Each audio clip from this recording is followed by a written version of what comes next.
Hello, sweet peas. My way cool little Dollar Tree find today. That wild, it goes with my challenge I'm going to do with Miss Penny from Heidi's Hangout. We're going to do that high dining at the tree. Once she gets all her stuff, I went today and got my squirrels. Been not wearing Miss Tina's earrings because I got my squirrels, but don't forget about Crafts by the Rose.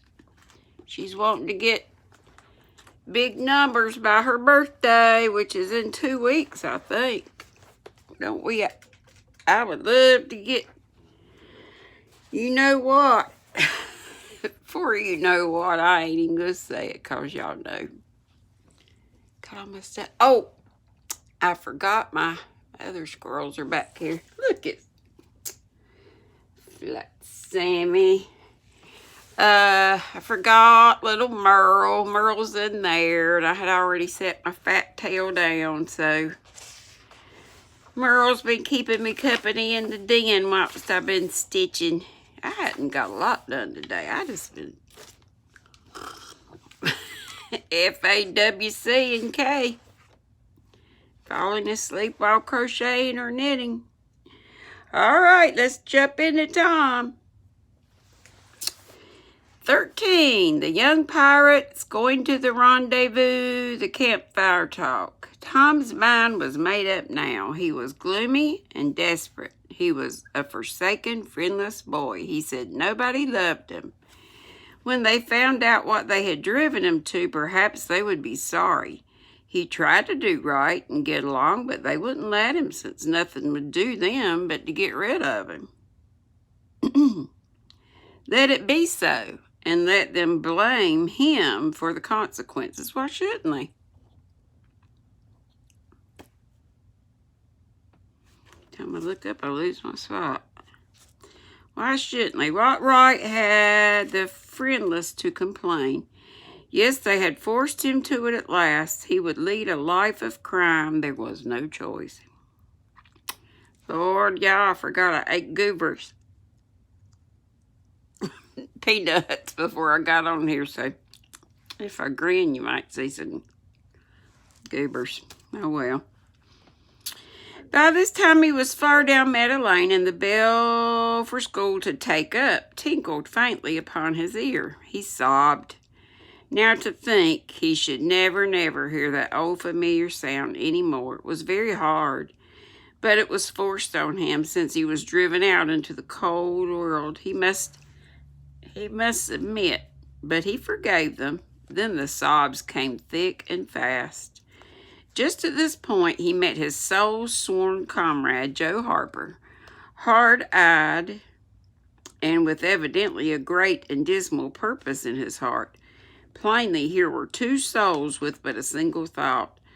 Tom, wiping his eyes with his sleeve, began to blubber out something about a resolution to escape from hard usage and lack of sympathy at home by roaming abroad into the great world, never to return, and ending by hoping that Joe would not forget him. But it transpired that this was a request which Joe had just been going to make of Tom, and had come to hunt him up for that purpose. His mother had whipped him for drinking some cream, which he had never tasted and knew nothing about. It was plain that she was tired of him and wished him to go. If she felt that way, there was nothing for him to do but succumb. He hoped she would be happy and never regret having driven her poor boy out into the unfeeling world to suffer and die. And talk about your pity parties. As the two boys walked, sorrowing along, they made a new compact to stand by each other and be brothers and never separate till death relieved them of their troubles. Then they began to lay their plans. Joe was for being a hermit and living on crust in a remote cave and dying sometime of cold and want and grief. But after listening to Tom, he conceded that there was some conspicuous advantages about a life of crime, and he consented to be a pirate. 3 miles below St. Petersburg, at a point where the Mississippi River was a trifle over a mile wide, there was a long, narrow, wooded island with a shallow bar at the head of it, and this offered well as a rendezvous. It was not inhabited. It lay far over toward the further shore, abreast a dense and almost wholly unpeopled forest. So Jackson's Island was chosen. Who were to be the subjects of their piracies was a matter that did not occur to them. Then they hunted up Huckleberry Finn, and he joined them promptly, for all careers were one to him. He was indifferent. They presently separated to meet at a lonely spot on the riverbank, 2 miles above the village, at the favorite hour, which was midnight. There was a small log raft there, which they meant to capture. Each would bring hooks and lines and such provisions as he could steal in the most dark and mysterious way, as became outlaws. And before the noon was done, they had all managed to enjoy the sweet glory of the spreading the fact that pretty soon the town would hear something. All who got this vague hint were cautioned to be mum and wait. About midnight, Tom arrived with a boiled ham and a few trifles and stopped in a dense undergrowth on a small bluff overlooking the meeting place. It was starlit and very still. The mighty river lay like an ocean at rest. Tom listened a moment, but no sound disturbed the quiet. Then he gave a low, distinct whistle. It was answered from under the bluff. Tom whistled twice more. These signals were answered in the same way, and then a guarded voice said, "Who goes there?" "Tom Sawyer, the Black Avenger of the Spanish Main. Name your names." "Huck Finn, the Red-Handed, and Joe Harper, the Terror of the Seas." Tom had furnished these titles from his favorite literature. "'Tis well. Give the countersign." 2 hoarse whispers delivered the same awful word simultaneously to the brooding night. "Blood!" Then Tom tumbled his ham over the bluff and let himself down after it, tearing both skin and clothes to some extent in the effort. There was an easy, comfortable path along the shore under the bluff, but it lacked the advantages of difficulty and danger so valued by a pirate. The Terror of the Seas had brought a side of bacon and about worn himself out with getting it there. Finn, the red-handed, had stolen a skillet and a quantity of half-cured leaf tobacco, and had also brought a few corn cobs to make pipes with. But none of the pirates smoked or chewed but himself. The Black Avenger of the Spanish Main said it would never do to start without some fire. That was a wise thought. Matches were hardly known there in the day. They saw a fire smoldering under a great raft 100 yards above, and they went stealthily thither and helped themselves to a chunk. They made an imposing adventure of it, saying "hiss" every now and then, and suddenly halting with finger on lip, moving with hands on imaginary dagger hilts, and giving orders in dismal whispers that if the foe stirred, to let him have it to the hilt, because dead men tell no tales.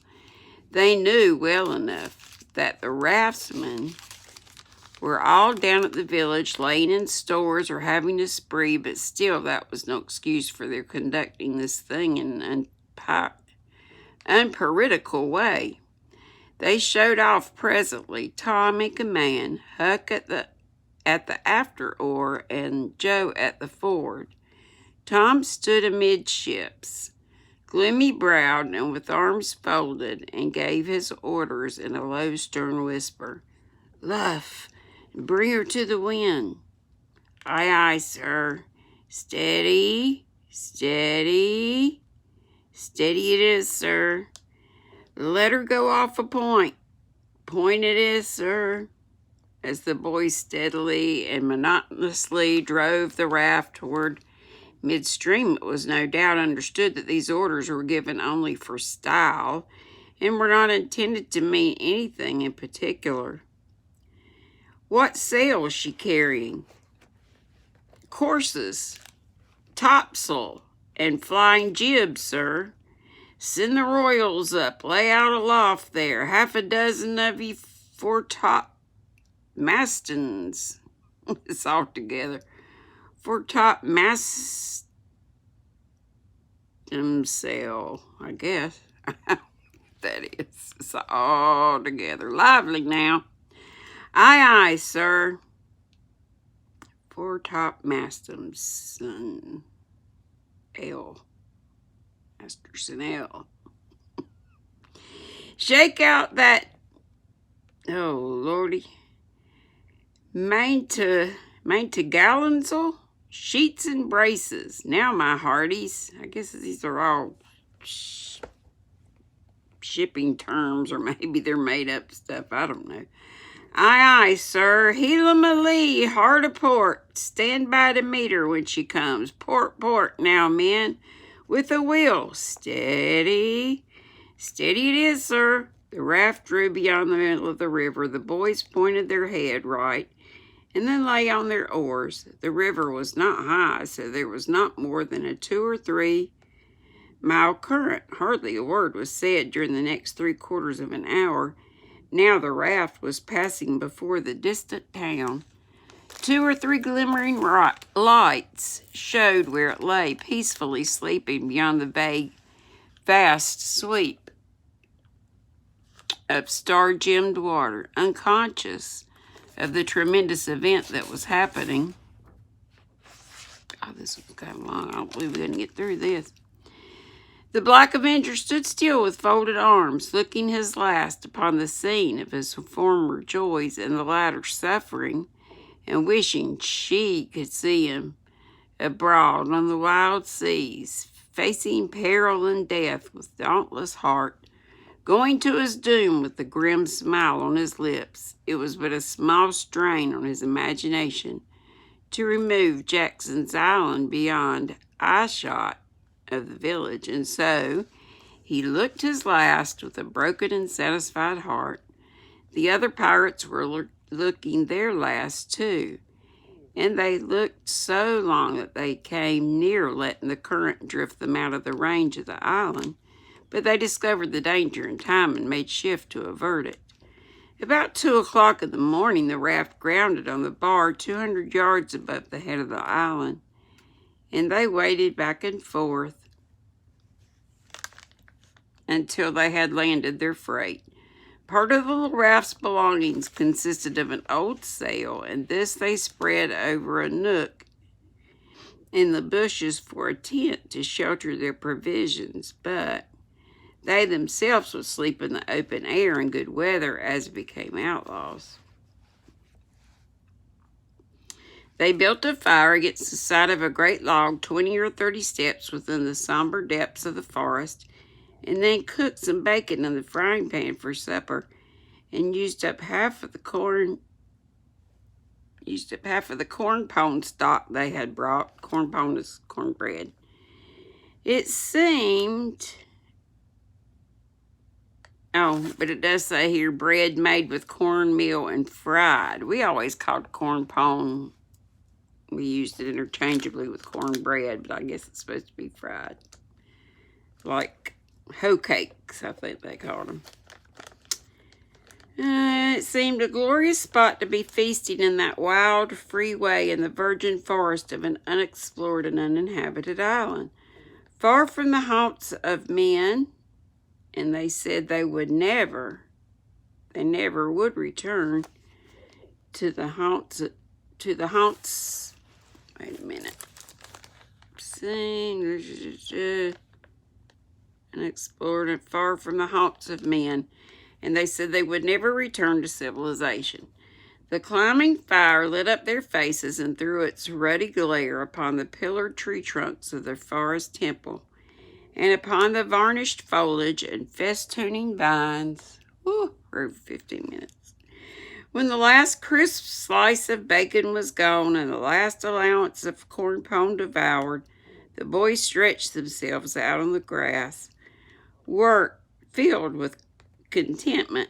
They could have found a cooler place, but they would not deny themselves such a romantic feature as the roasting campfire. "Ain't it gay?" said Joe. And y'all might have to stop there. I'll start right back up in a minute, and I think I'm going to go back in the other room. I'm about to freeze in here. Yeah, y'all. I'm not going to say be sweet and be good because I'm going to be right back.